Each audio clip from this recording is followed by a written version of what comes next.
Hello, everyone. Welcome to this webinar on publishing in academic journals, organized by Euraccess in partnership with Taylor & Francis. My name is Samrat Kumar. I am the country coordinator for Euraccess India. I'm very happy that we can offer you this exciting webinar today on publishing in academic peer-reviewed journals. And as most of us researchers, me including, we know the importance of having published something. And having published something in a peer-reviewed journal even increases our chances, our opportunities in the academic world. And for that, we have organized this webinar, which is designed for especially young researchers who have maybe little experience with publishing and would like to gain knowledge and gain this insight on how to publish in high-ranked international journals, which benefits, of course, their research career. So today's workshop will cover topics on the on publishing cycle, on how to assess journals, on the open access journals, the benefits and challenges, how to prepare your manuscript for publication, research and publishing ethics, peer review basics, and also the typical reasons for rejections. And I'm more than honored and very happy to welcome our main speaker today, Victoria Babbitt. Victoria, welcome. Very happy to have you with us today. Happy to be here. Yeah. And before, Victoria, I hand over the floor to you, I just wanted to briefly introduce you to our audience. Victoria Babbitt is the Director of Research and Development and Outreach at Taylor & Francis. She joined TNF in 2008, and throughout the past decade has supported societies, editors, and authors as they navigate the rapidly changing publishing landscape. Her work involves engaging with global research communities to build knowledge and capacity related to publishing and editorial activities.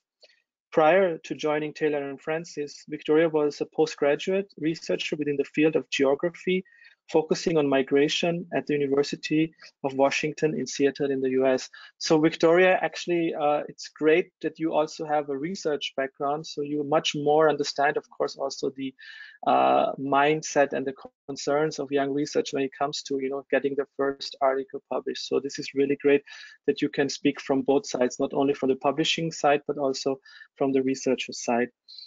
And I just wanted to also mention that this webinar is part of a series which we have been organizing on publishing, on proposal writing, on CV writing, which we offer to you, our mostly Indian researchers, that can help you in your career, especially in your international career. So getting published in a high-ranked peer-reviewed journal means also that opportunities for research project positions open up. That, of course, the more you publish, the more attractive you are for potential recruiters, for potential universities, institutions. And here, Euraccess, the project I am coordinating here in India, is exactly there to help you to find those jobs and opportunities, especially in Europe. And with the publication, the high-rank publication, you can apply. Sorry, my voice is a little bit sore today.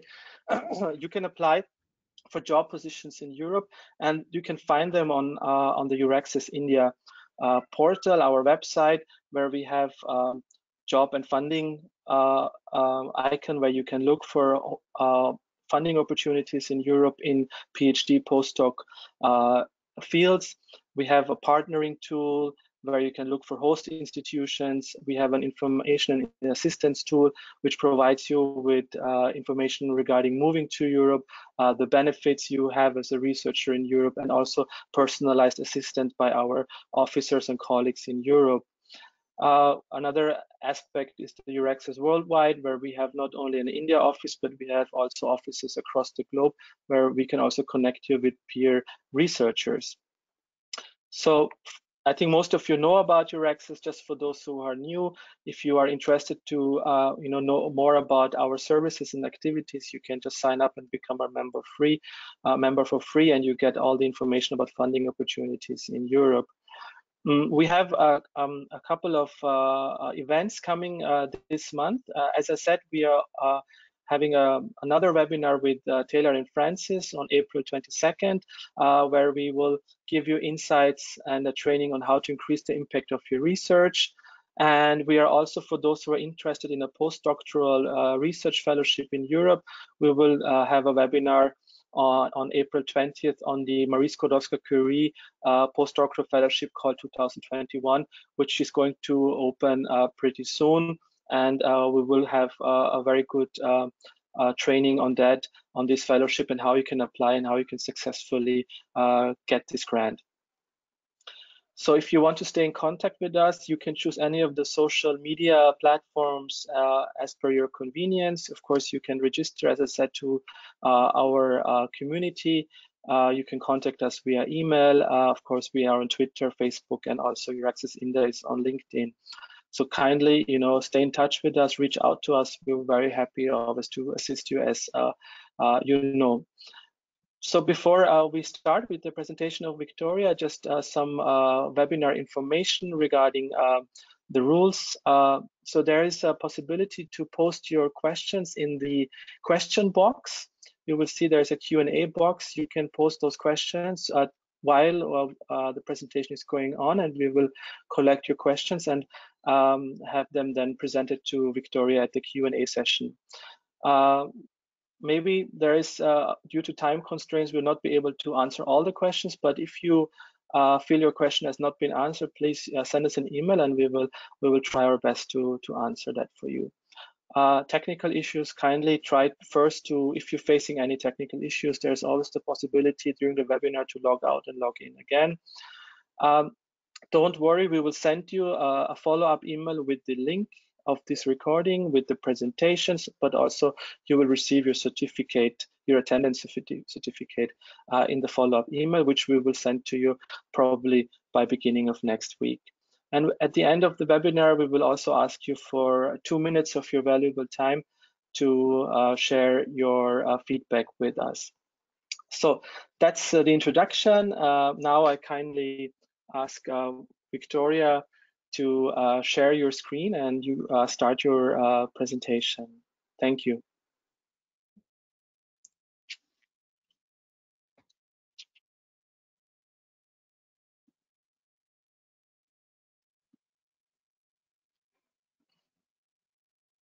Victoria, is it possible? Yeah, now I see it. Just took a second.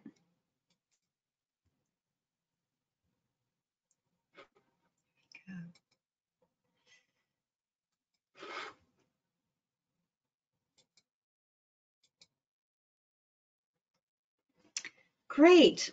Well, thank you so much for the nice introduction, Samrat, and welcome everyone who's joined us today. During the presentation, I'm going to turn my camera off just because my internet's been a bit weak today, but then I'll turn it back on for the Q&A at the end of the session. Let me just do that. There we go. Great, so as said, in this session, we will explore different elements of publishing with a particular focus on open access publishing.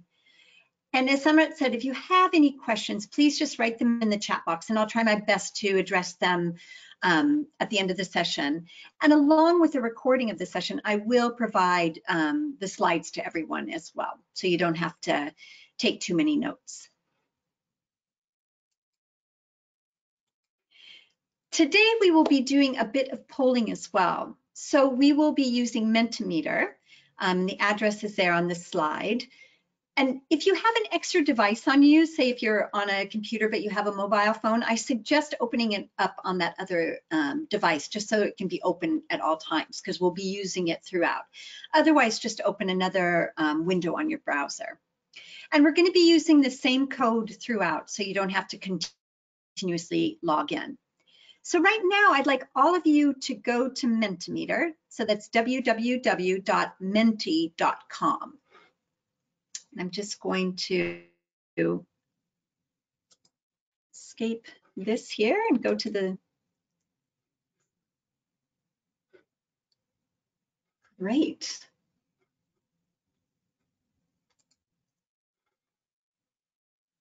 You are all clearly old hats at this. So the first question here is, at what stage are you at in your career at this point in time?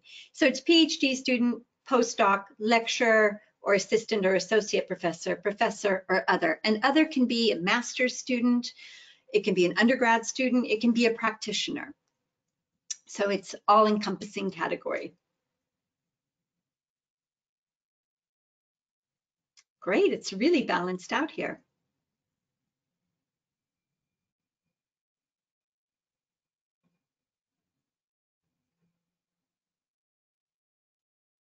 So this is what I'd expect to see, and it's a nice makeup for the type of presentation I put together today. So the majority being PhD students or early career researchers. Wonderful. Okay, I'm just going to move on to the next question. So this one is where you type in, and I'm just curious to know where you're joining us from today. Where are you sitting, whether it's a city or a country or an institution? Any answers right? Germany, and wow, some folks close to me. I'm based in Stockholm here.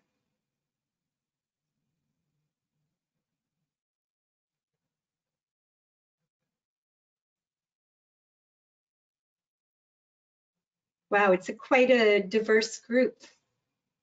Wonderful. Great, thanks.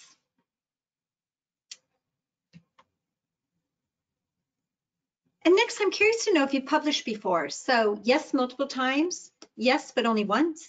No, but I'm about to submit a manuscript. Or no, I'm just at the beginning of my research career.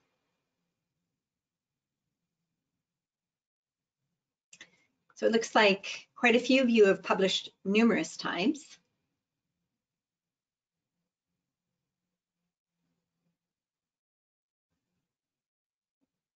Great.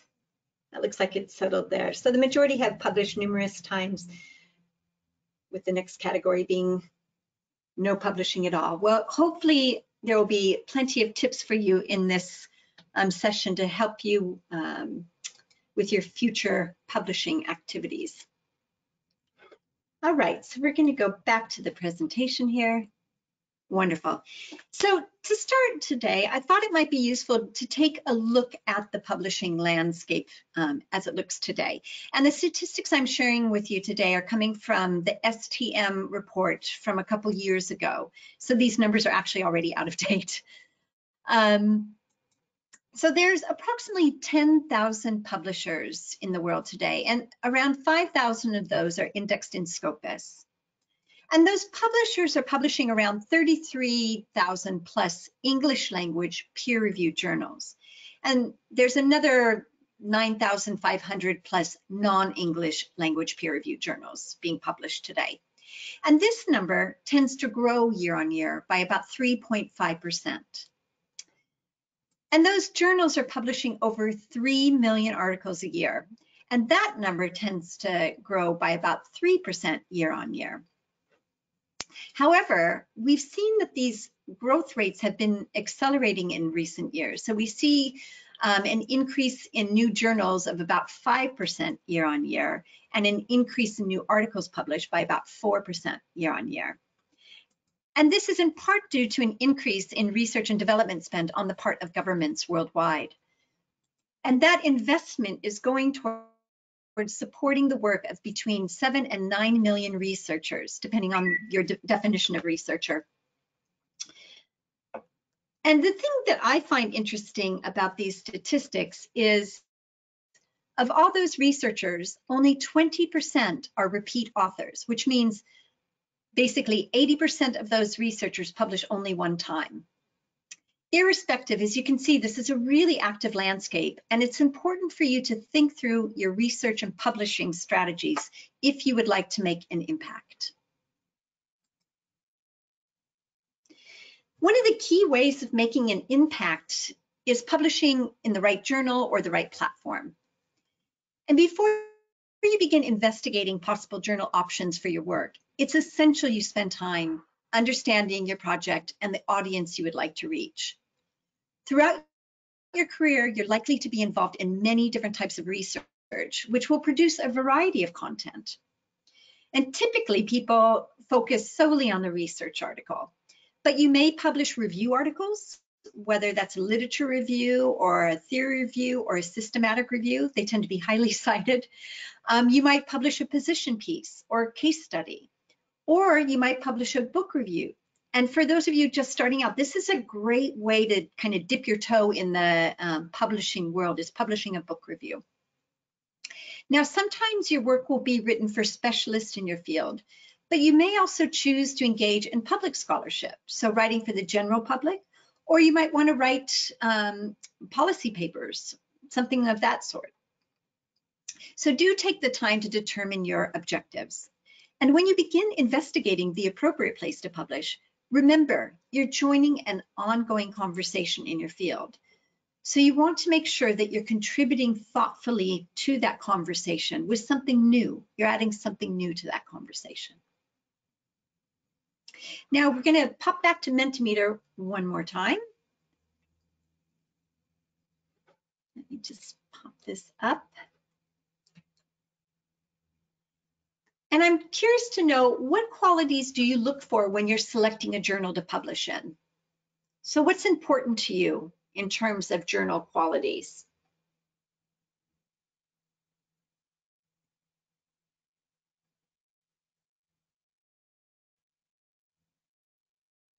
So impact factor and impact in general. Indexing is clearly very important in the peer review. Quality.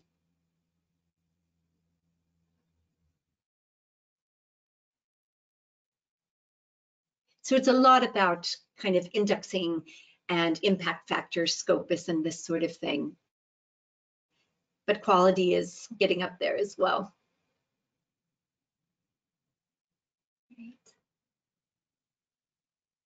It seems that this is kind of settling there. Great. And peer review in there. So it's hard to read these because the words move around so quickly. Yeah, a lot about peer review, kind of phrased in different ways. The publisher, drug design, prestigious, objectives of the journal. Not predatory. We'll talk a little bit about predatory publishing today. Great. All right, I'm going to pop out of here and back to the presentation again. Wonderful. Great. So there are many different elements to take into consideration when you're choosing a journal. I've listed a few here, and you all also listed a number on the Mentimeter site. So the first thing is age. And what I mean here is, well-established journals with good reputations are always a safe bet. You kind of know what you're in for there. However, that doesn't mean you should ignore new or recently established journals. They might be publishing cutting-edge research, or they might be using a really interesting, innovative publishing model. You just really want to make sure to do your research on the journal before you submit. It can be helpful to look at the history of the journal. Has it published key researchers in the field or key pieces of research? Does it publish on time? An affiliation may be important to you. Is it a journal of an important society in your field or an important institution? Is it published by a trusted publishing house? Next, we have scope, and what I mean by that is it an interdisciplinary journal, or is it a niche journal? Does it publish across broad subject matter, or is it a mega journal? All of this will be outlined in the aims and scope statement on the journal website. And then, I mentioned audience before. Who reads the journal? Is it practitioners? Is it a global audience? Is it a regional journal? And impact, obviously, was the most important thing to folks in terms of what they look for in journals. And impact can be measured in a number of ways. On the Mentimeter site, there was something about the impact factor. There was something about Scopus. And of course, impact factor does tend to be the metric that people think about when they're thinking about impact. But it could be that the journal is important in your academic community, and that doesn't necessarily map onto a journal with a high impact factor. It could be a good source for teaching. It could have any number of qualities that make it an impactful journal. It's just important that you understand what is valued in your institution and your field in terms of impact, and use that to guide you when you're choosing the best journal for your work. Now, the editorial board will give you an indication of what type of research the journal is interested in receiving. Boards are built to reflect the ambitions of the journal. So for instance, if it's kind of a generalist journal, but they want to start publishing more in an emergent area of research, they're likely to go out and try and find somebody who's a specialist in that area and ask them to join the editorial board, because then that person can act as an ambassador to that research community and also help drive the peer review for the research that comes in. The same is true with geography. If a journal is interested in getting more or receiving more research from India, they're likely to find a specialist in India to help them, again, act as an ambassador for the journal. Now, publishing model is becoming increasingly important. I noticed there are a few people from Europe on the call, and a lot of the funders in Europe are really introducing requirements for open access. I'm going to talk about that more in just a moment. And then peer review style. This may or may not be important to you, but this information will always be included in the instructions for authors. And I'll talk a little bit more about peer review models in a bit. And lastly, rejection rate. Many journals do post their rejection rate, and this does give you an indication of the competition level for the journal, but so do many of these other characteristics.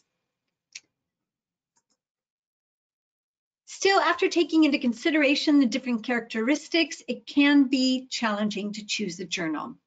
However, there are a lot of tools out there to help you. So at Taylor & Francis, we have what we call a journal suggester, which will match your abstract with potential journals based on their aims and scope statement. So basically what you do is you cut and paste your abstract into that white field and then click on revealed suggested journals, and then the system will provide you a list of journals that might be a good fit for your journal, for your work, but you need to investigate further. Our advice is to select a few journals that are a good fit for your current piece of writing and create a list and rank them from your #1 choice onward. And when it's time to submit, start with that #1 journal. And if for some reason they're not interested in publishing your current manuscript, move down to your #2 choice, and so on and so forth until you find a journal that is interested in publishing your work. It's all about having a clear strategy from the beginning and not becoming too emotionally invested in it.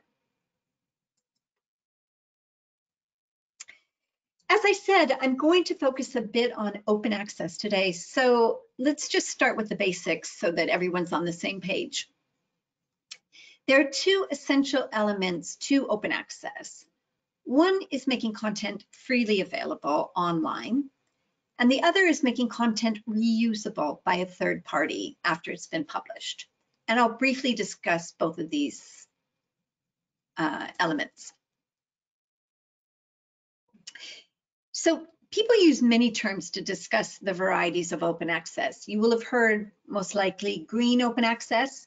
You may have heard of platinum or diamond open access, and sometimes people refer to bronze open access. Today, we're going to focus solely on gold open access. And gold open access essentially entails making the PDF or the version of record freely available online. And there are two ways in which an author can publish open access with Taylor & Francis and with most publishers. And that's either in a fully open access journal or in what we call a hybrid journal. So fully open access journals publish all of their content in an open access manner. So these journals aren't funded by subscriptions. Instead, most charge an APC or an article publishing charge.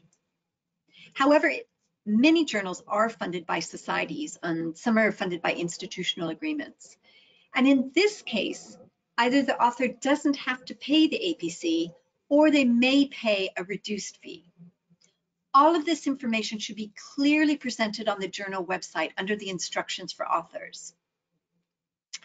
And keep in mind, often your funder or institution will cover the charge. And for those of you that are based in India, we do have 50% waivers for our pure open access journals at Taylor and Francis. The main thing that you want to do when it comes to looking at your open access options for fully open access journals is just research everything ahead of time. Now for the hybrid open access, this is when an author chooses to publish open access in a journal that is subscription funded and much of the content is not freely accessible unless you or your institution has a subscription. And these journals charge an APC to cover the publication costs of the open access article. However, many institutions and consortia have agreements with publishers to cover the APC costs for hybrid journals. So again, it's just about doing your research ahead of time. Great, it's time for another quiz. So we're going to go back to the Mentimeter. And I'm interested to hear from you why you might want to publish your work open access. So this is a ranking. You can rank your choices. So why would you choose to publish your work open access? One, it could be a requirement. Another could be because you believe it's important to make your research accessible to everyone. The third is to increase the impact of your research. And the fourth is that you don't plan on publishing your work open access. So we'll just give this a second.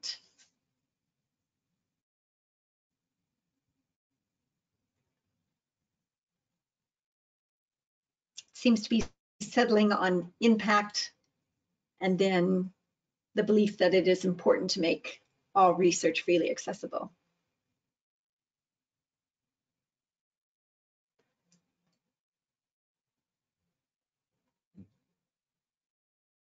Great.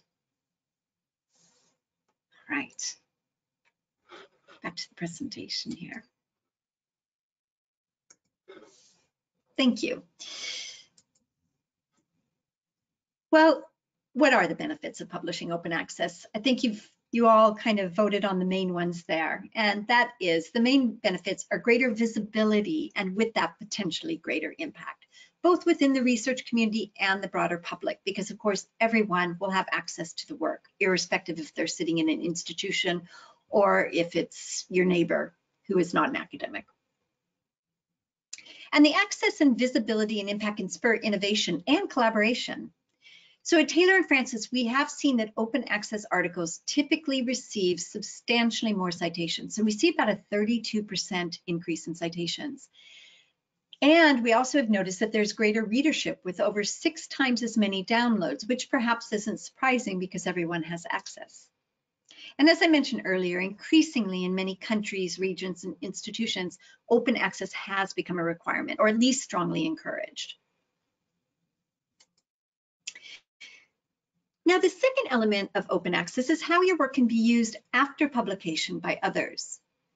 If you publish your work in an open access manner, you will be asked to choose a Creative Commons license, which describes how people can use your work in the future.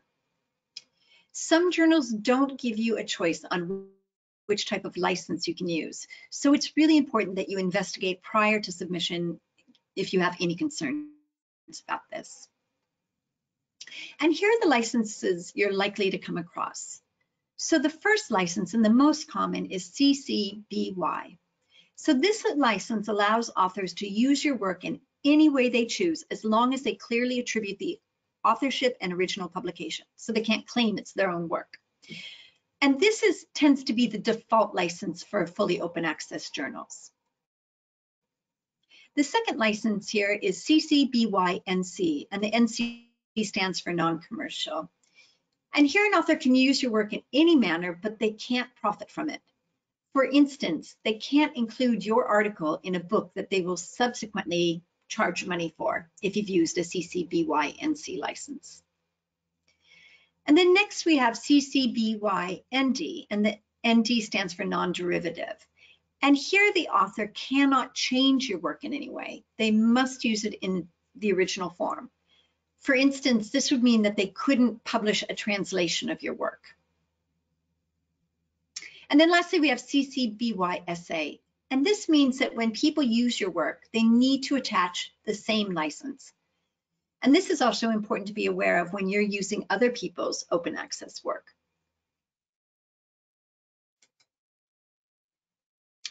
With the rise of open access, we have seen an emergence of what are often called predatory publishers or predatory journals. And it came up on one of the polls that we did already. And I can imagine that some of you have been contacted by these publishers who show enthusiastic interest in your work and ask you to submit to their journal.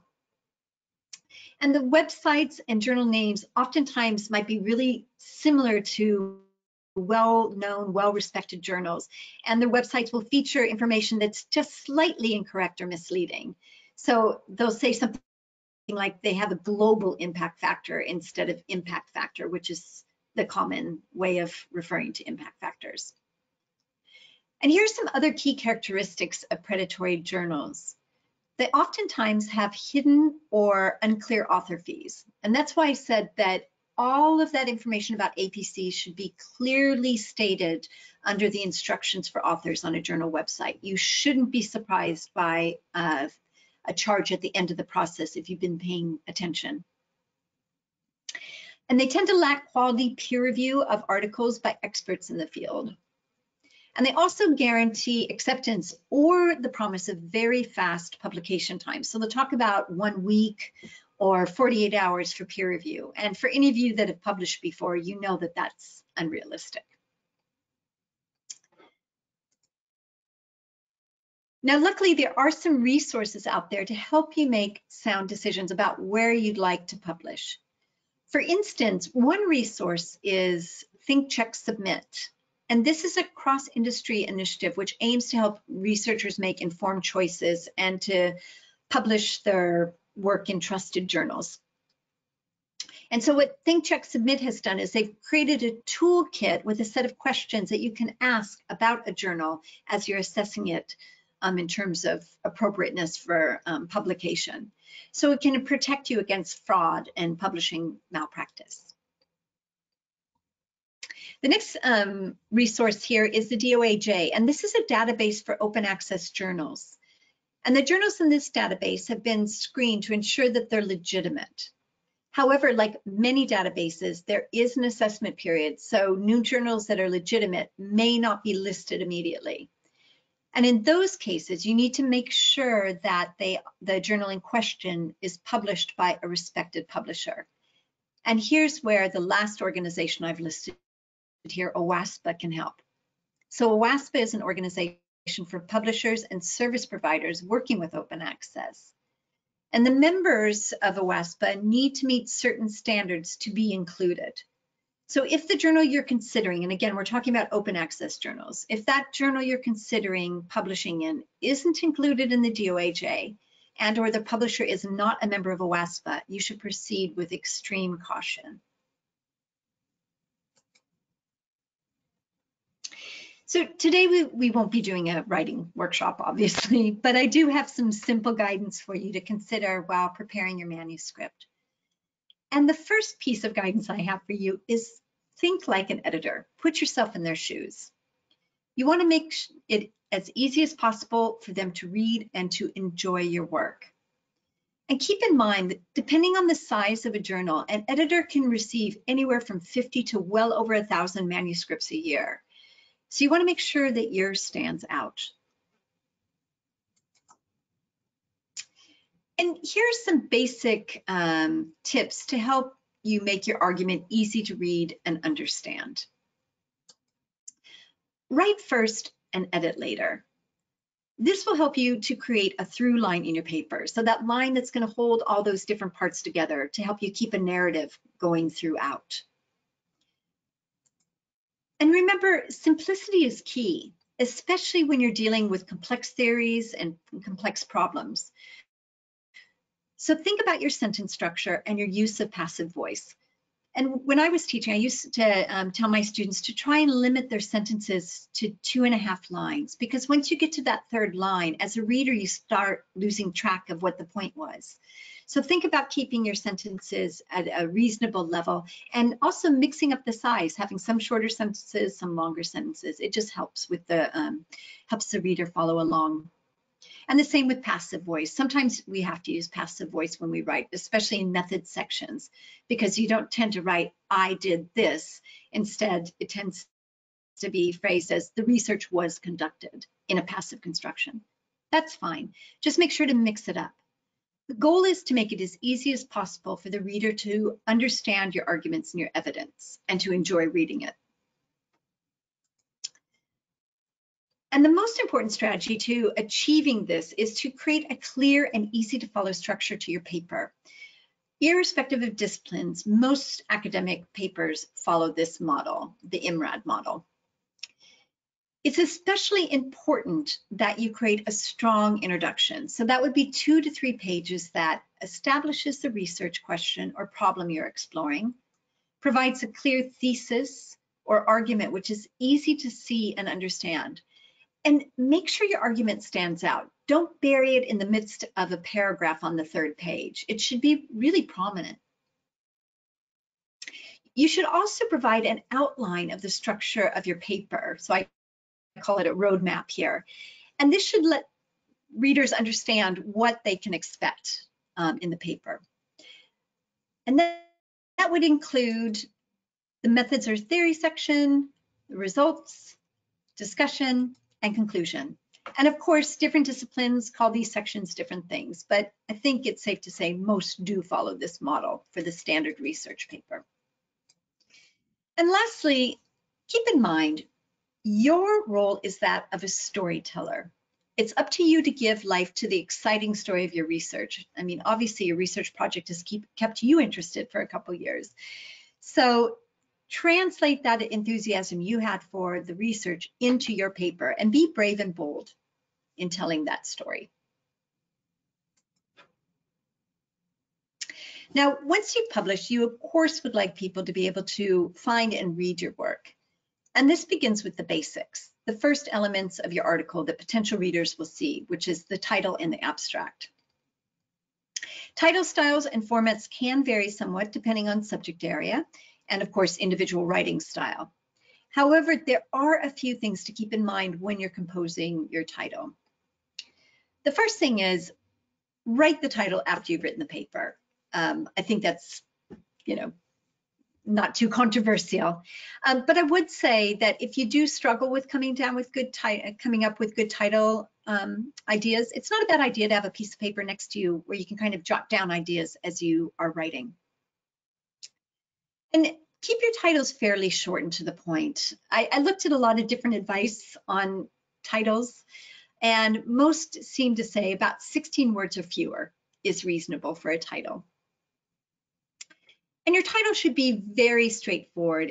People should be able to understand what the article is about by looking at the title.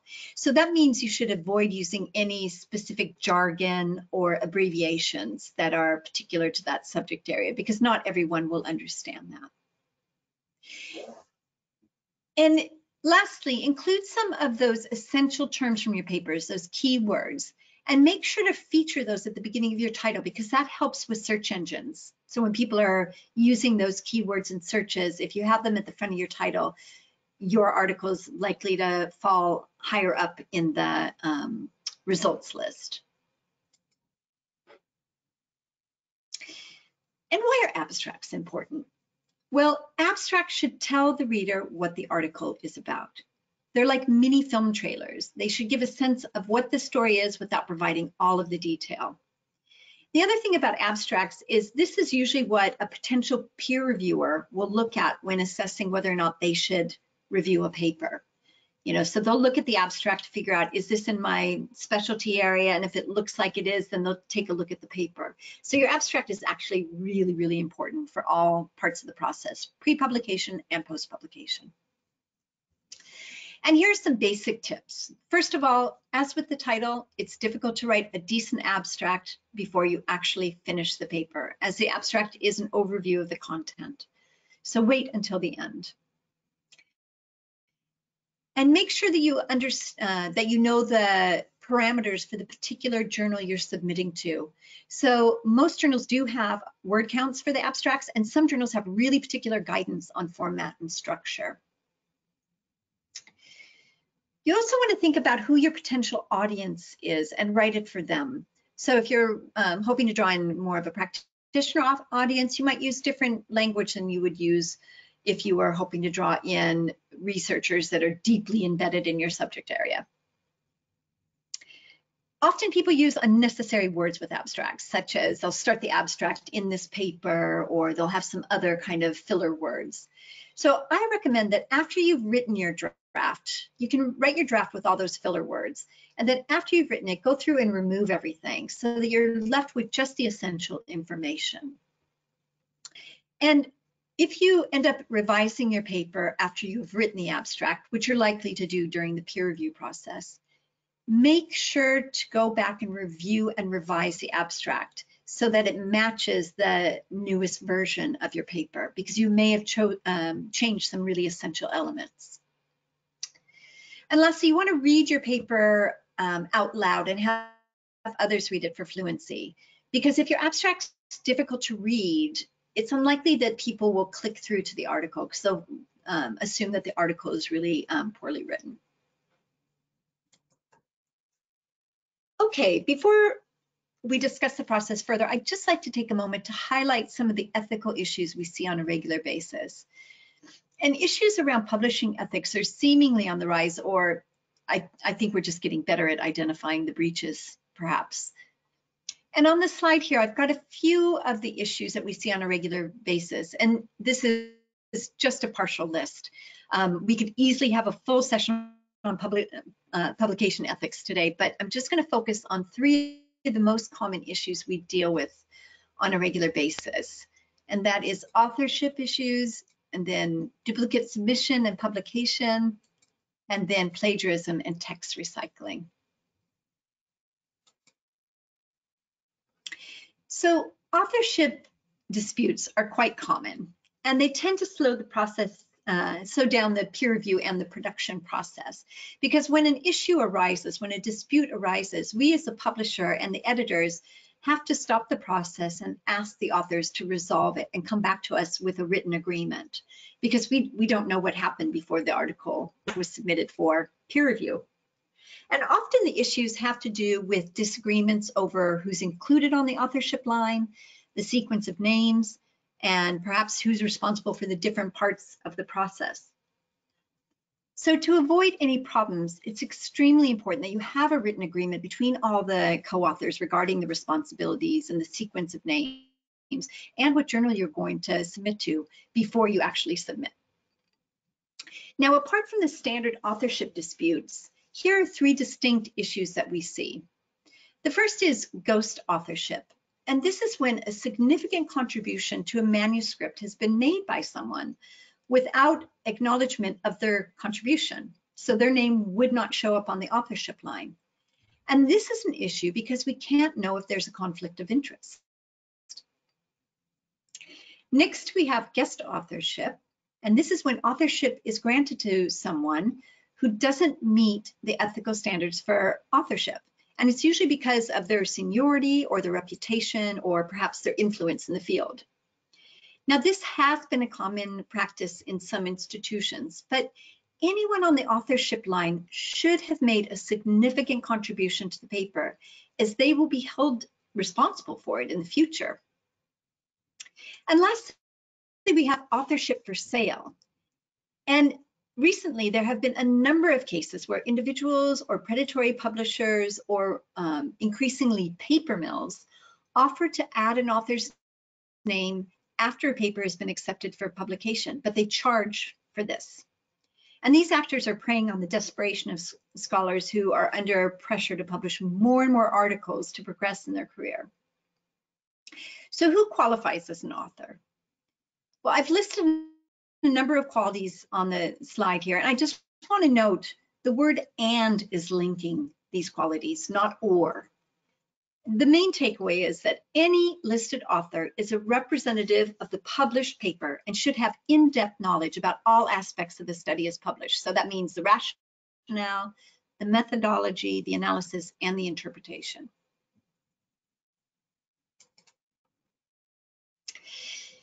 Duplicate submission. This is a rule that many early career researchers are surprised by. At least I was when I found out about this.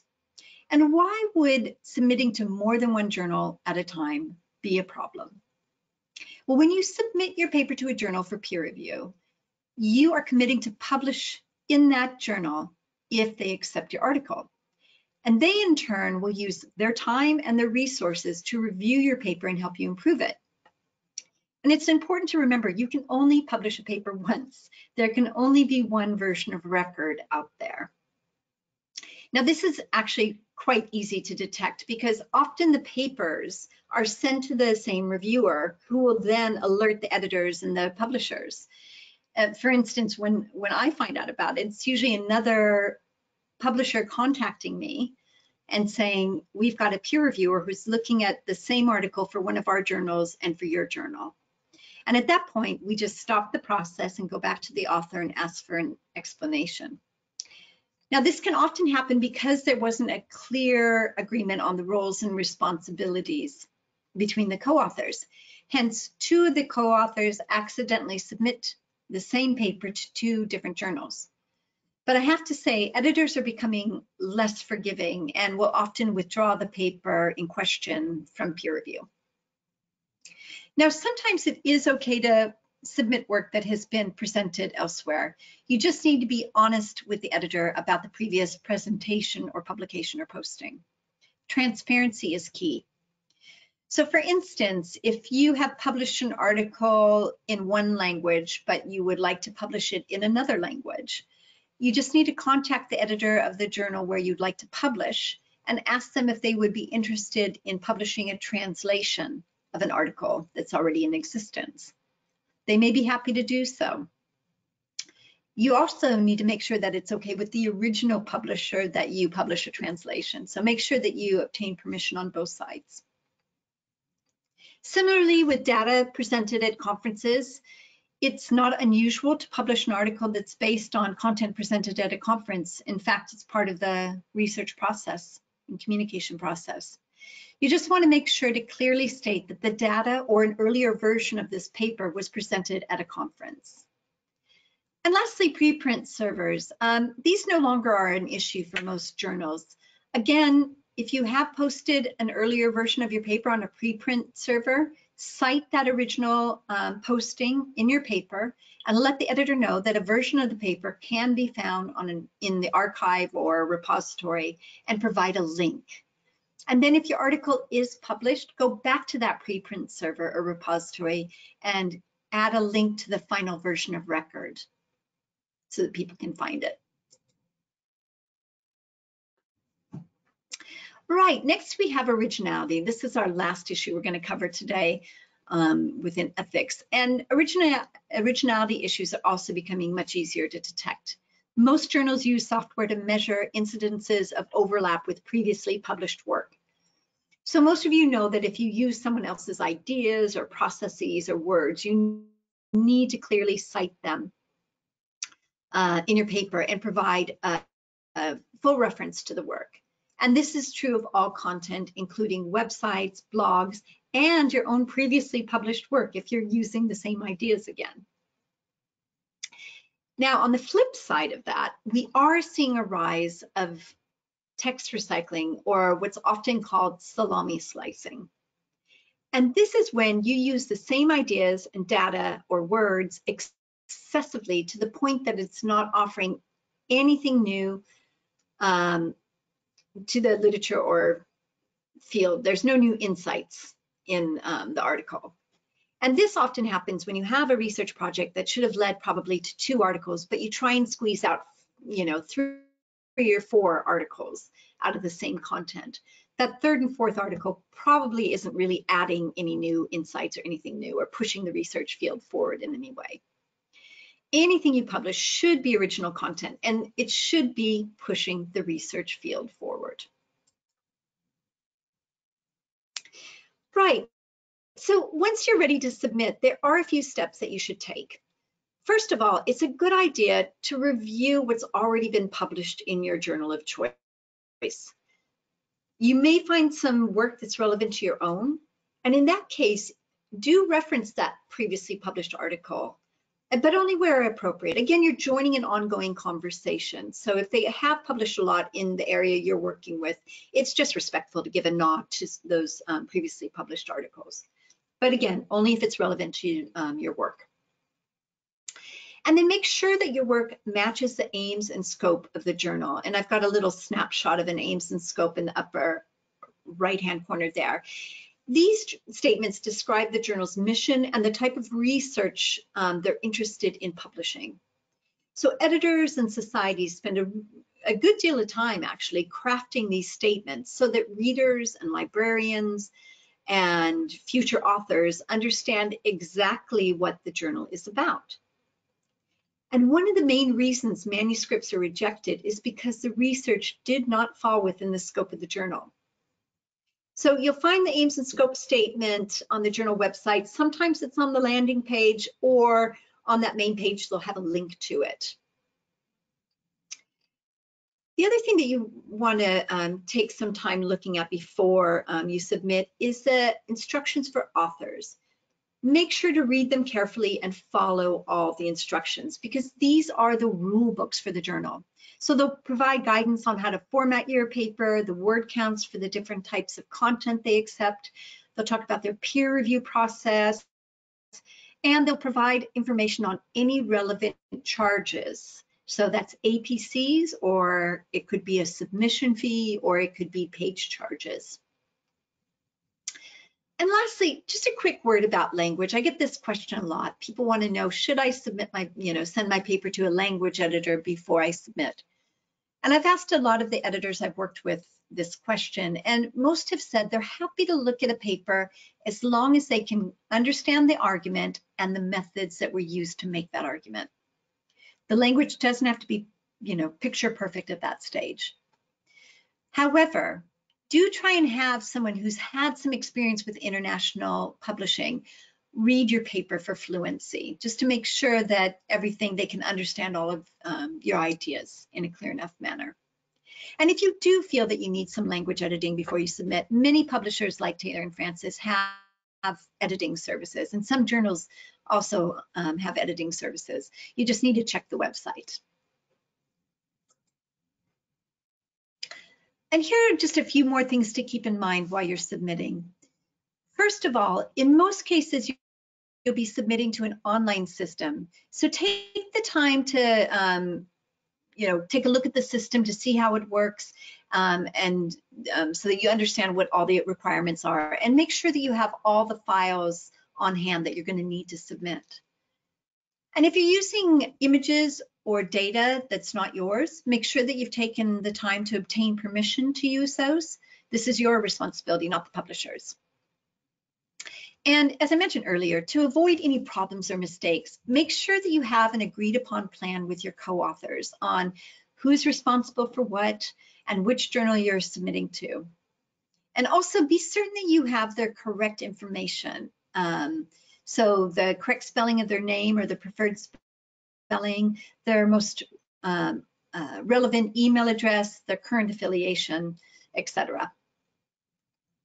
And then lastly, I know this sounds silly, but make sure the version you submit is the final version and not an earlier draft. This happens sometimes. So someone will submit a draft and wait for 3 months for the peer review process to take place and receive a rejection notification. And then they open up the file and realize that it was an earlier version that they had submitted. So take that extra 5 to 10 minutes to review all of the files before you upload them to make sure that they are the most recent files. Great, so we're gonna pop over to Mentimeter again, because I would like to hear from you about peer review. Why do you feel peer review is important to the publishing process, to the academic ecosystem? And this is another one where you just type in words. quality. Double check. Different views, yeah, that's a good one. Improving the article. Transparency, yeah, I think that's important. Development. Make it authentic, yeah, that's nice. Expert opinion. Diverse views, different views, yeah. Scientific excellence. Fact checking, yeah. So a lot of it is around quality here.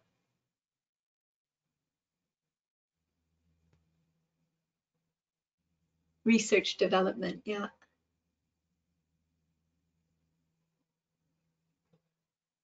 Great. Super, thanks. Let me just pop back to the presentation.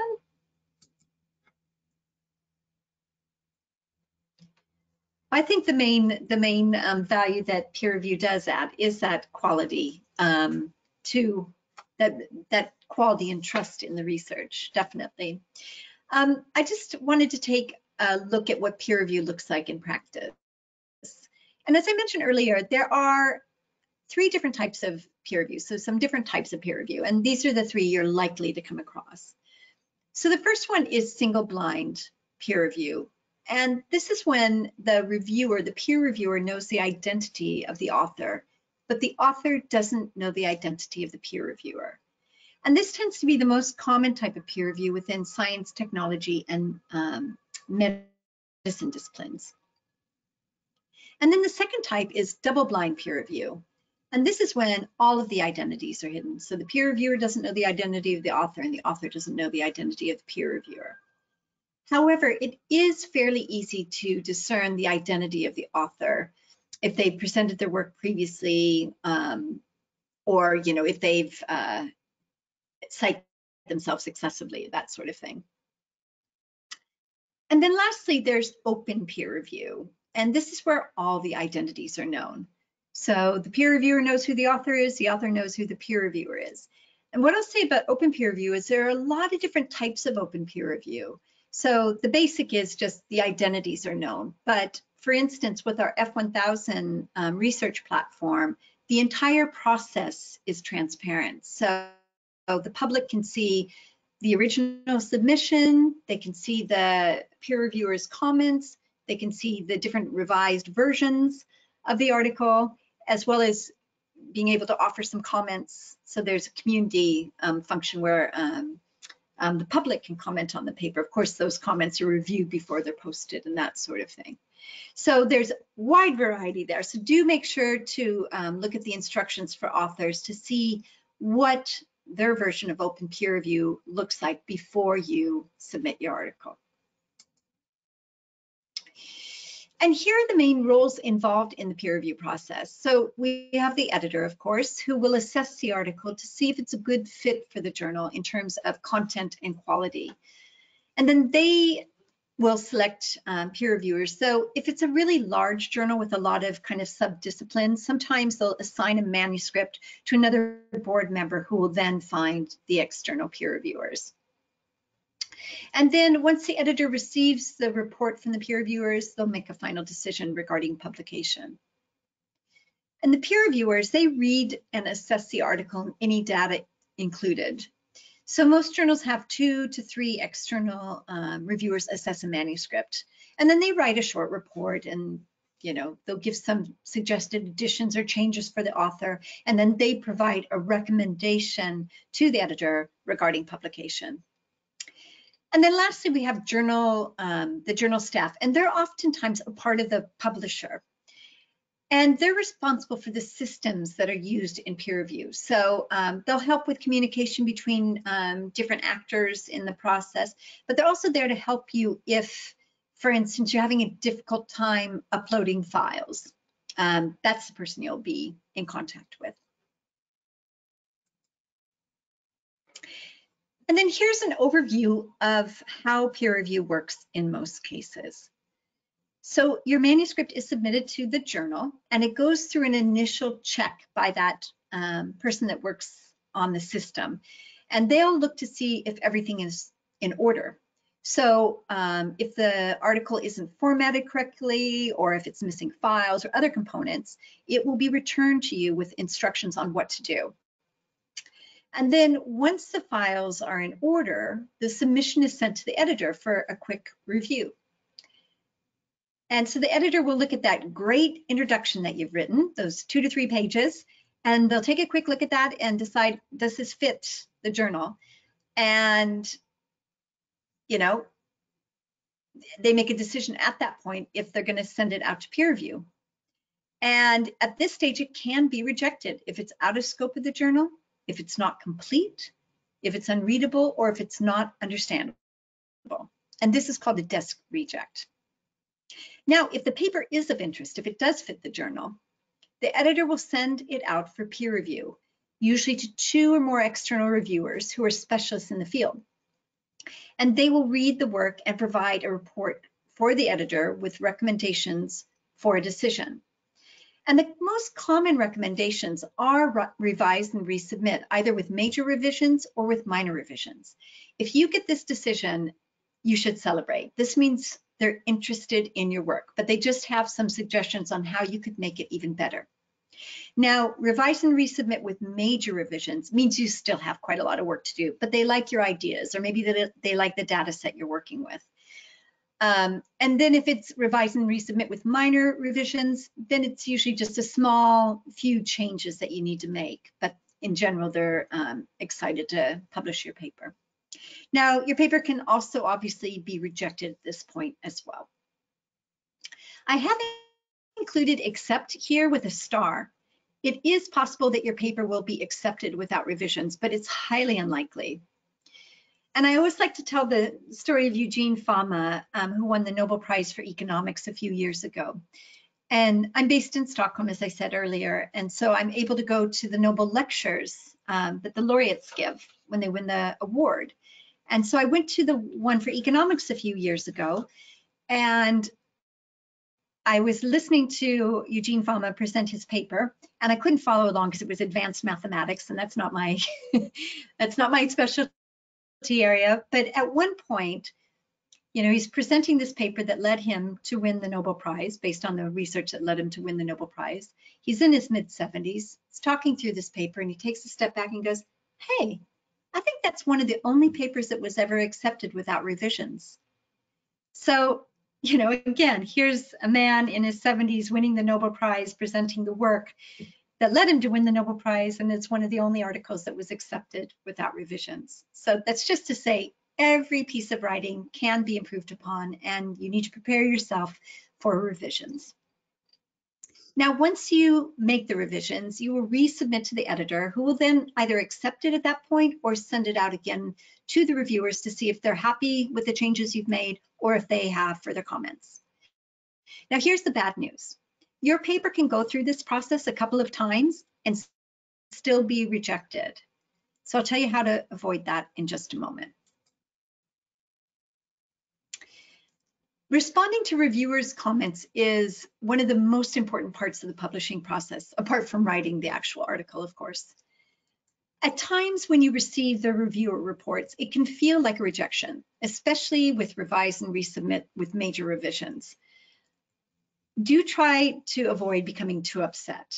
If you find that you're really upset, close your computer, go into the kitchen, make yourself a cup of tea, pour yourself a glass of wine, whatever your medicine is, and forget about it for a couple days.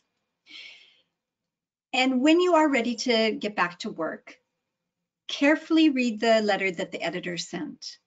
It may include advice on how to respond to reviewers' comments, especially if their comments are in conflict with each other. And it will provide information about deadlines for returning your revisions.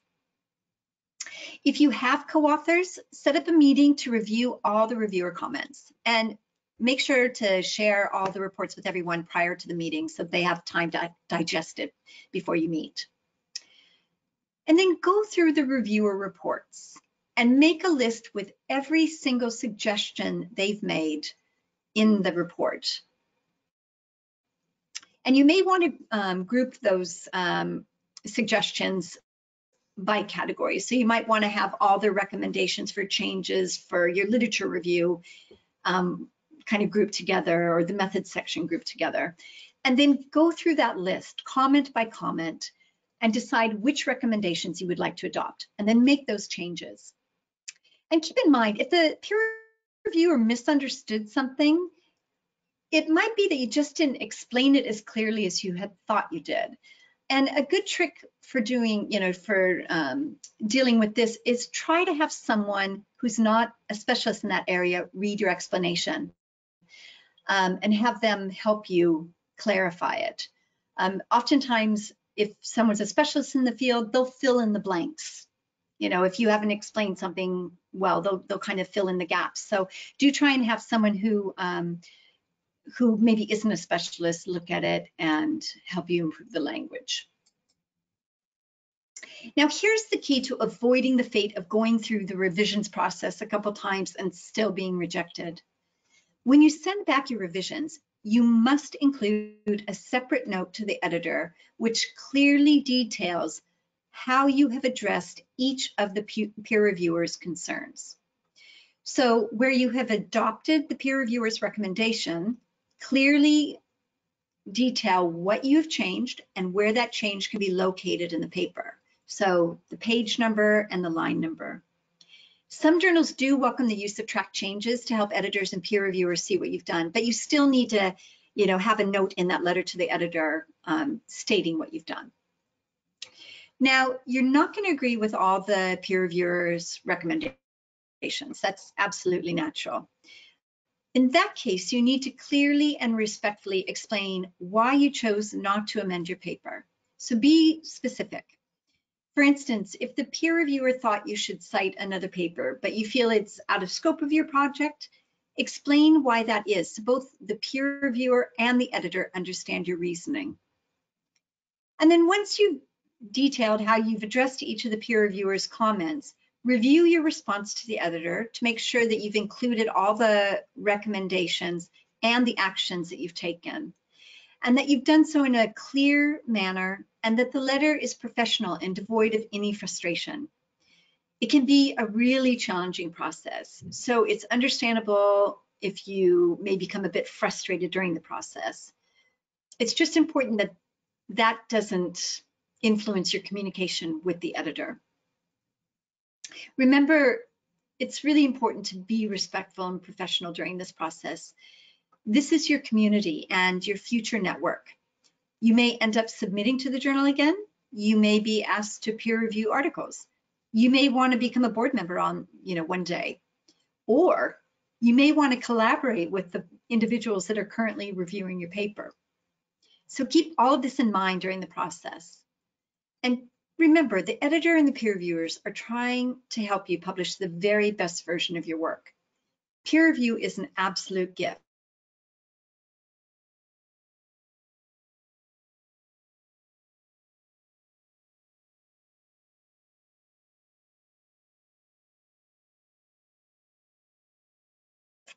It may be a bit painful at times, but it is truly a gift. Right, so the top reasons articles are rejected.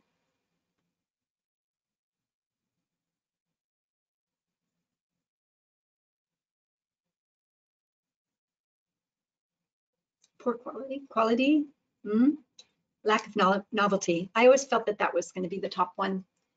Sufficient data, quality, content, nothing new.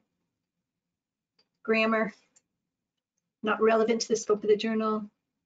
Plagiarism. Bias, lack of novelty. Not relevant.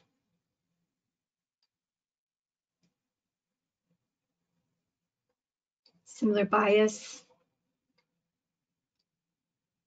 Poor citations, plagiarism, scope mismatch,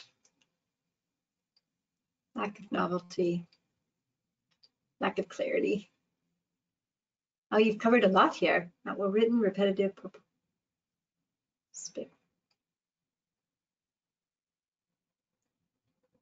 great, unethical.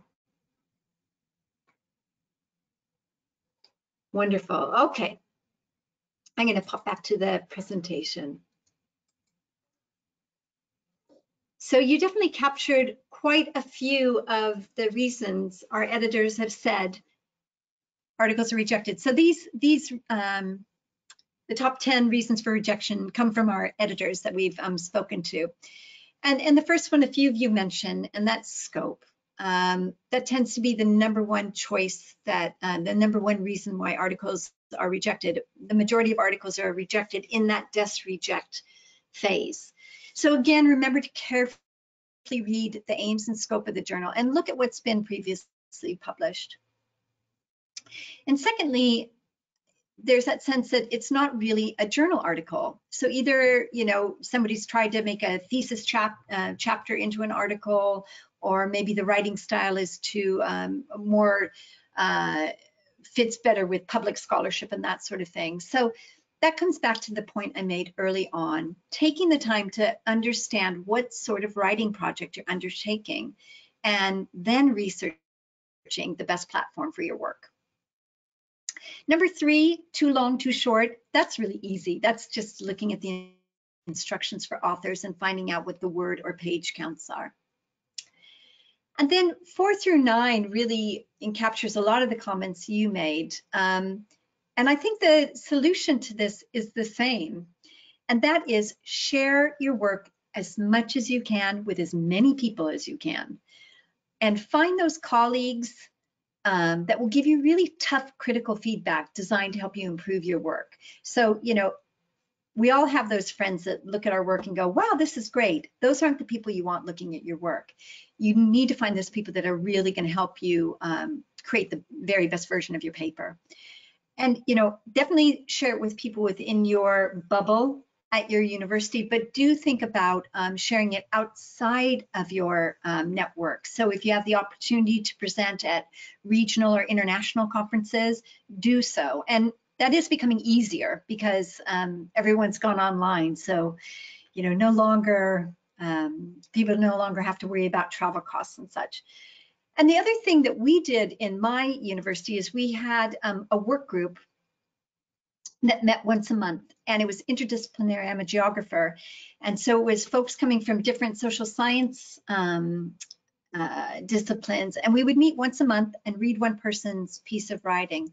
And what was great about that group is not only was it interdisciplinary, but it was also people at different stages of the career. So you had PhD students up to tenured faculty that had published numerous times.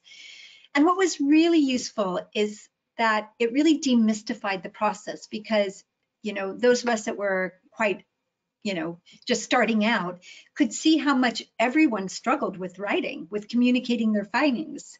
So it, I think, built up everyone's confidence, because everyone realized, yeah, this is hard. It's hard to communicate research findings in a clear way. So if you have that opportunity, I highly recommend it. I found it really useful. And then the last one, a few of you touched on this, and this is the ethics issue. So obviously avoid those at all costs. Before I finish today, I'd just like to highlight a couple resources that you can explore on your own. The first is our How Researchers Change the World podcast and learning program. So with the podcast, every episode features a researcher and one piece of their research that has shaped the way we think today. So you'll hear the story behind the research directly from that researcher, so why this topic was so important to investigate, how the research was developed, and how it's gone on to impact the world that we live in. And then the second resource here is the learning series. And so it's two 12-week learning programs for researchers. So one's designed for early career researchers, covering some of the topics we've discussed today. And then the other is for mid-career researchers, though it's applicable to anyone, about impact. So how you can increase your impact. So these are free resources that you can find online. And then lastly, just to highlight our Author Services website, which offers support and guidance and tips on everything from copyright to ethics to how to tweet your research, on, more on what you can expect during the peer review process. So do take a look at that. And that is it for me. So I'm happy to take questions at this point. Well, Victoria, thank you so much. Really a very informative and good presentation as always. I think this has been very useful and very helpful for our audience, and questions have been pouring in. So let us just take them as they come. So I'll start with the questions which came in first to be fair with those. And I hope we can cover as much as possible. So just wanted to, oh, that's not intended. Okay, so let's start with the, I think you mentioned it also in the beginning, in the opening of your presentation about predatory or fake journals, like, you know, maybe you could just remind us again on like tips how to identify those journals and, you know, stay away from them. Yeah, it's really tricky. What I have noticed is sometimes when they send the letters, and perhaps you've experienced this yourself, the letters tend to have incorrect information. So when they're contacting you, they'll say, oh, we really love this article that you published, and it's not an article by you, or things like that. So there tends to be some signals in the letters. But for those that are a little bit more adept, the most important thing is to go to the website, go investigate, take a look at the website. There's usually signs all over the place that this is not a legitimate journal. Look at what's been published, see if there's any contact information on the website, because they usually make it really difficult to contact. Again, look at all the details about the fees and stuff. Look at who the publisher is. You know, if it's a publisher, you know, if it's one of the major publishers, it's probably fine, but look at the spelling of the name, because sometimes they do little tricks like that. It's really about doing detective work. Talk to people in your field. Talk to, you know, your cohort, the people you work with at university, people that have a lot of experience publishing. Your library community is a huge resource. I mean, librarians usually know who the legitimate publishers are out there.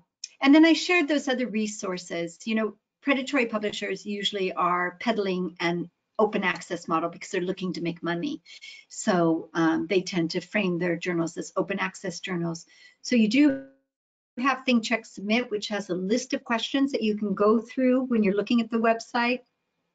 And then the DOAJ, which is that database for open access journals. Again, you know, sometimes a journal won't be in there. Even some of the journals that we have that are open access journals, there's a little bit of a delay before they're indexed there. So if it's not there, then again, go look and see who's the publisher. Are they working with OASPA? Is this a publisher I know? Is this a publisher I trust? And then go to that publisher's website. So if they do say it's a Taylor and Francis journal, go to the Taylor and Francis website and look at the website and see if you can find that journal on their website. So it's about being a detective. Good, some investigation has to be done. Great. You were mentioning, Victoria, also during your presentation, to check the aim and scope of the journal, right? On the landing page, it's clearly sometimes mentioned. How, like, there's so many journals in a specific field. How do we know we're targeting our audience? Like, you know, how to find out about who's reading those papers, those journals? Yeah, I mean, sometimes they'll be very specific in the aims and scope statement or on the journal website saying who the journal is, you know, directed towards.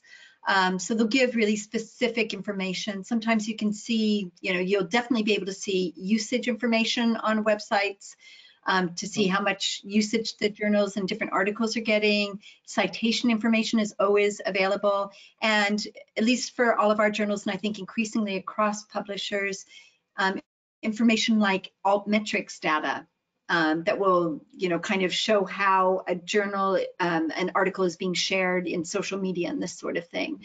So there's a lot of information you can find on the journal website, but I do appreciate that it can be really hard. I mean, there's so many journals out there, as I said, so it can be really difficult to identify one. So first stop is your network again. You know, that's, at least when I was in grad school, it was my advisor that said, you know, here are some good journals for the kind of work you do. But also, as I said, a lot of publishers have that tool that I showed you that we have, which is the journal suggester, where you can put your abstract in, and then it'll give you a list of journals that at least are a good start. You can go and look at their websites to see if it is truly a good fit. Okay, great. Another question was, would you suggest, or what is your opinion, if one would try to publish his or her article in a different journal than it is, like not really part of our field, like maybe it's more interdisciplinary and it can reach out maybe a larger audience? Like, do you have any advice on that? Is that common, or should one just stick to one's own discipline and field?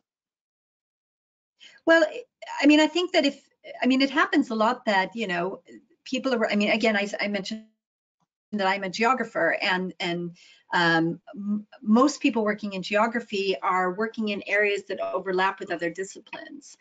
So again, it's just finding that, if you think that, okay, my work actually, I'm a geographer, maybe my work intersects with criminology.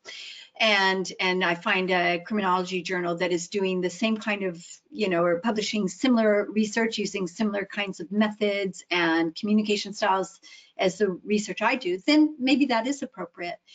But it's hard to say, not knowing what the research is. It's really trusting your gut and looking at the work that has been published in that interdisciplinary journal and asking yourself, is this truly a good fit? Or should I stick to a journal that is in my particular disciplinary area? Mm-hmm. Okay, great. Next question, a bit technical, in my opinion, but what is the benefit of submitting data in repository or in preprint servers? Is our data safe? Second, why is it compulsory in some journals? And if we are providing data in supplementary file, even then, why should it be deposited in a repository? So that only you can answer. Simple. Mm-hmm. Well, there's a real movement right now for open data, which you may be aware of. And this has been a common practice in some disciplines. I was surprised to find out that this is a really common practice, at least within financial economics, where they've for years been required to submit their data and their code ahead of time. But this is something that most publishers are developing policies, and journals are adopting, policies that cross the spectrum. Some of them are, we encourage you to, share your data, submit your data to a repository, make it as open, to those that say you need to submit your data to a repository and make it as fair as possible. So there's a wide spectrum. And I think that this comes down, the reason why people are pushing for this is it comes down to transparency and trust in science, because there has been a number of incidences over the past few years where there have been kind of a reproducibility crisis. So I think that's why we're seeing that now, is that it's just really to ensure that trust in the research that is published. Did that answer those questions? To me, it did. I hope also to the audience. Yeah, if not, you can contact me. Yeah, that's a good thing. Yeah, there's a question. Of course, we always have researchers from humanities and the social sciences, and they are saying like, of course, there are different parameters for getting published. They're not so much relying on quantitative research.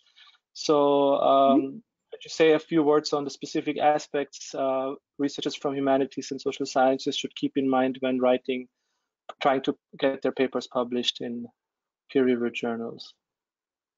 Yeah, I mean, it is, and it's even within humanities and social science, there's such a huge spectrum of, communication styles, methods. I mean, you've got everything from ethnographic research to fairly quantitative research within, some of the fields. So there is a wide variety. What I would say is with humanities and social science, communication is even more important. Writing is even more important, because so much of the evidence is presented in writing rather than data and these types of things. So, and that also translates oftentimes to longer peer review times, because the peer review process tends to take a little bit longer, because those articles do tend to be much more text heavy.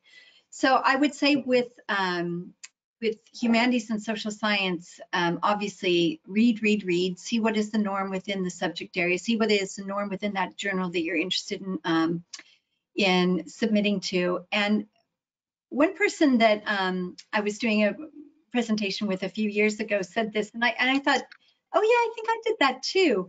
But they said that they had a researcher that they loved their communication style. They loved the way they presented their research. They were absolutely their most favorite writer. And they didn't necessarily copy them, but they did start to see that they were starting to adopt their style of at least structuring the papers and writing. So, I mean, it's about taking inspiration from those scholars that you really appreciate how they communicate their research. But I think it's a hard one to say, you know, here are your 5 tips. But I will say those top reasons for rejection, those are more social science leaning, I would say, than STM leaning, because STM would have much more about data and this sort of thing.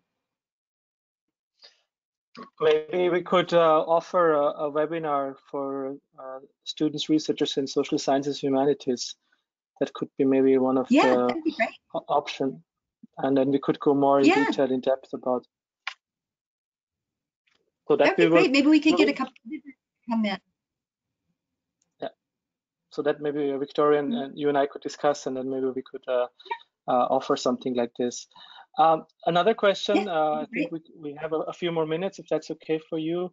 So there's one question, like, let's say we started working on a paper in 2019, then it gets reviewed by end of 2020 and only accepted in 2021, and then published at the end of the year. So doesn't our data then become obsolete? And why do good journals take so much time for publication? Yeah, I think, you know, yeah, it is frustrating. And I think that in particular, it's hard to know not knowing the disciplinary area or your research in terms of, I mean, I guess you yourself know best whether or not the research is still relevant. But what I will say is that every single editor that I've talked to in this last year has said this past year, since the lockdowns and since the pandemic hit, has been almost unbearable because the research output has grown so significantly. So peer review is taking much, much longer. You know, usually we say to our editors that peer review should, you know, authors should get their, at least that first decision within 3 months. And keep in mind, that's for all of our journals, arts and humanities to medicine. So the medicine journals obviously go much quicker, but as I just mentioned, arts and humanities and social science, peer review can take a little bit longer. So this year has been a bit unusual in terms of peer review times, but you know, I don't think that they would be publishing it if they felt that it was, you know, no longer relevant.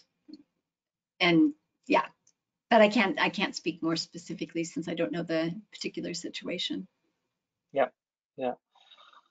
Victoria, many compliments are coming in. People are saying thank you for such a great presentation, so informative, and you kept the audience glued on the screen. Like it's really very nice to read those, and there are so many. I'm afraid we're not able to answer all of them, but I encourage you to send us your questions, and Victoria and I will try, you know, to our best to answer your questions at a later stage. So I would say now it's 4:30, so it's actually the end of the official timing of our webinar. Let's take 2 more questions. Is that okay, Victoria? Yeah, not a problem. Yeah. So if I have, can an article published in a conference proceeding be submitted to a journal? This is a tricky one, and I usually highlight that because I did mention that, you know, obviously that's part of the process. You present your work at conferences, you improve it based on that feedback, and then you publish an article. It gets tricky when you publish in conference proceedings, especially if it's an extended abstract. So, you know, a lot of editors feel that if you publish an extended abstract, the article is not going to really add anything new, so they're not interested. However, it doesn't hurt to send, if you feel like you can take that extended abstract and turn it into an absolutely different piece of writing that is adding something new to the literature, to the field in some way, then I would contact the editor ahead of time, attach the extended abstract from the proceedings, and just ask them, would you be interested in publishing an article that's based on this? Here are the additions that I'm intending on making. And then just see what they say. Again, it's all about transparency and just communicating with the editor ahead of time. Great. I'm just trying to find the last question. There's so many. Yeah, I think that's I think an interesting one. Is it a must to cite papers from the journal to which we authors want to submit our research papers? Is it more likely to get published if I, include some of the papers of that journal in my article? No, not necessarily. Number one, editors have to worry about self-citation rates, especially if they have impact factors. So if the articles they publish in the journals cite that journal too much, then they can get a high self-citation rank, and then they can be suspended from the Web of Science. So they have to be pretty careful about that stuff. What I did mention, though, in the talk is the fact that if that journal has published quite a few articles in the subject area that you're covering, you should probably give a nod to those articles. You should probably acknowledge those, because again, that's a conversation that's taking place in the journal, and you should acknowledge it. And actually, I've been in board meetings where editors, have said, we received this article and it's on this subject matter, and they don't cite anybody from the paper, and we've published 25 articles on this subject, so they find it quite surprising and borderline disrespectful. But again, you should only cite things that are relevant to your article. Yeah. That's the main takeaway there. Yeah, that's I think a very good comment on this question. I would say we concluded for today. Victoria, thank you so much. Again, for this excellent presentation. And as I said, many comments and compliments are pouring in still. And I think this was really great success. And also, thank you for taking the time to answer the questions. And once again, sorry if your question has not been addressed in the live webinar, but please do send us if you have, a prominent, imminent question which you think needs to be answered by us. We will do our best. We will send you the link of this recording as well as the presentations in the coming days. And I kindly ask you to take 2 minutes now once we end the webinar to give us a feedback. Thank you so much, everyone, wherever you are from. We saw you are participating from many different parts of the world. That's really great for your international community. Yeah. And Victoria, thanks again. Have a nice afternoon, evening, wherever you are. Thank you. Bye.